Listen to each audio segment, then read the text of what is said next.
caaqilka mid ka mid ah labada qoys ee muddooyinka u dambeeyay ku muransanaa dhalashada fanaanada caanka ah Nimco Yaasiin Caraale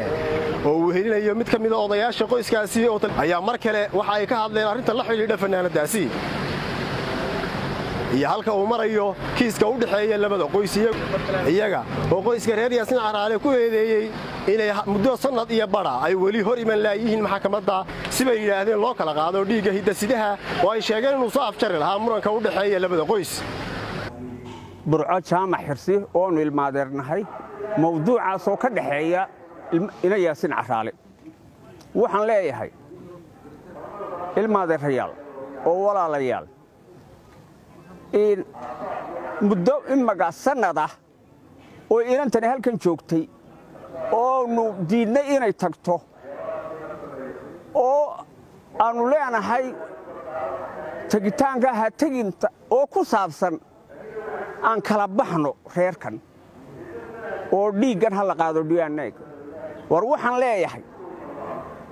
ilmaadeerayaal nimankii halkan ka hadlayay ee dhowr jeer amba boqor lahaa amba cuqaal lahaa ee hadlayay war ilmaadeerayaal waxaan leeyahay oo idin leenahay oo waliba aan ilmaadeerayaal leenahay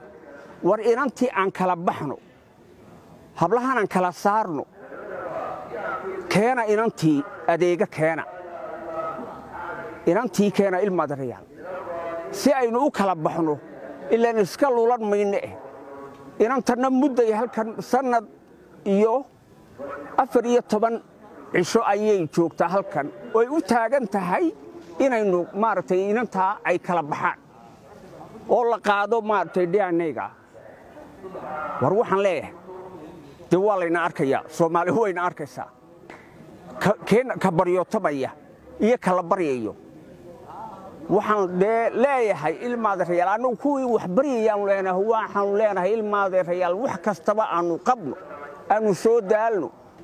intaas oo sanadood laga bilaabo 1954 ilaa hadda war inantii ilmaadeerayaal ragii bal halkan ka doodayay ee lahaa inantu waa annaga war maxaa ku diiraysan inaad inantii soo keentaan oo tidhaahdaan iscadde maxaa ku jira meesha waxaan leeyahay waxba islama haysaa Soomaaliya deeyna arkaysa oo inoo kala marag furi baan leeyahay annagu ilmaadeerayaal arrinteeni dhakhtarkay ku jirtaa dhacaankii baa la qaadayaa inantii keena aan kala baxno wixiina soo gaaray waxba haddaas leedihiin wixii baabaa iyo dhibaatadii dhacday iyo waxba la idin raaci doon war waxba idin raaci mayna aan kala baxnay keena caaqilka oo aan weydiiyay bar sababta marar badan kalifta inay ka soo muuqdaan warbaahinta maadaama ay sheegeen in kiiskani ay u gudbiyeen maxkamadaha iyo sidoo kale hay'adaha garsoorka ee ku shaqada leh amurtaasi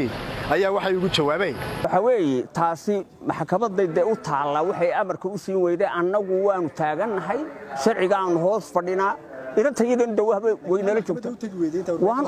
waxa weeye waan u tagnay maxkamaddu waxay noo gudbisay dhakhtarkii noo gudbisay oo tiri qaad dhiigii si loo dhakhtarkii noo kala saaro tii dhakhtarka maxkamaddu noo gudbisay baanu u taagannahay oo ku baryoto ay arrinkeedu yahay aynu kala baxno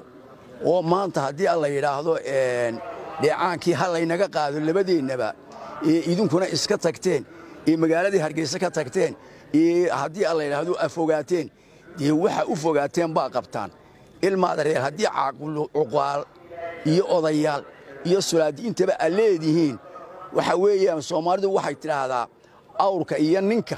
hoggaanka u dhaxeeya hablaha inaga u dhaxayna oo labada geesoodba idinkuna odeyntaas odayaalta anagu inta odayaal baan u nahay waxaanu leenahay oo nu doonaynaa inuu arrintii wax dhamaada oo halkeeda ku dhamaado oo lagu kala qanco ay arrinku noqdo Abubakar Cabdiqani Baylood